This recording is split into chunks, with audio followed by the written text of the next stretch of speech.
இது உங்கள் moms narration. நாம் தோட்டங்களில் விதவிதமான கண்டெய்னர்ஸ் வச்சுருக்கோம். அதுக்காக நம்ம நிறையாவும் செலவும் பண்ணிக்கிறோம்.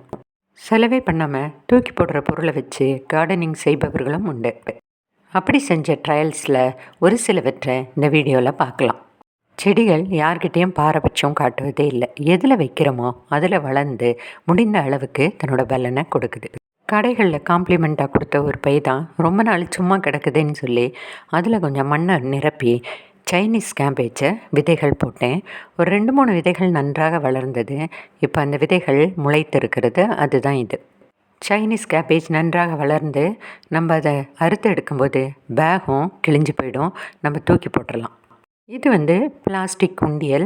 இந்த உண்டியலில் பணத்தை கட் பண்ணி எடுத்த பிற்பாடு அதை இப்படி சேர்த்து வைத்து கொண்டேன். அதில் எப்படியாவது ஒரு செடியை வைத்து விடுவேன். இந்த தடவை மேரிகோல்டு செடியை வைத்தேன். நன்றாக பூக்கவும் செய்கிறது.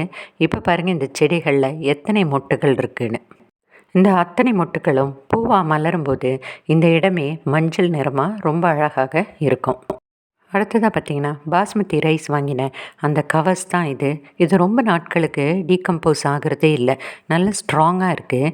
அதனால் அதுலேயும் இந்த தடவை மேரிகோல்டு தான் வைத்தேன். ஒரு சில டைமில் மிளகாய் செடிகள் கூட வைத்திருக்கிறேன். தக்காளி வைத்திருக்கிறேன். இந்த தடவை எல்லாமே மேரிகோல்டாக வைத்திருக்கிறேன். இந்த கவரும் பார்சல் வர கவர் தான். அதில் நம்ம பாலக் விதைத்திருக்கிறேன். இது ஒரு பாட்டில். அதில் சில பூச்செடிகள் இருக்குது. இன்னும் பார்த்திங்கன்னா, பார்சல் வர கவர் தான். இந்த தடவை இந்த கவர் சின்னதாக இருக்குது. ஒரு ட்ரையல் பார்ப்போமேன்னு சொல்லி தான் மஞ்சள் கிழங்க விதைத்திருந்தேன். ஒரே ஒரு சின்ன சைஸ் மஞ்சளை ஒரு ட்ரையலுக்காக தான் நான் இதை வைத்தேன். சைடில் இலைகள் காய்ந்து விட்டதுனால இதை நான் மண்ணை தோண்டி பார்க்கும்போது இந்த மஞ்சள் கிழங்கு ஃபார்ம் ஆக்கி இருப்பதை பார்க்க முடிஞ்சது.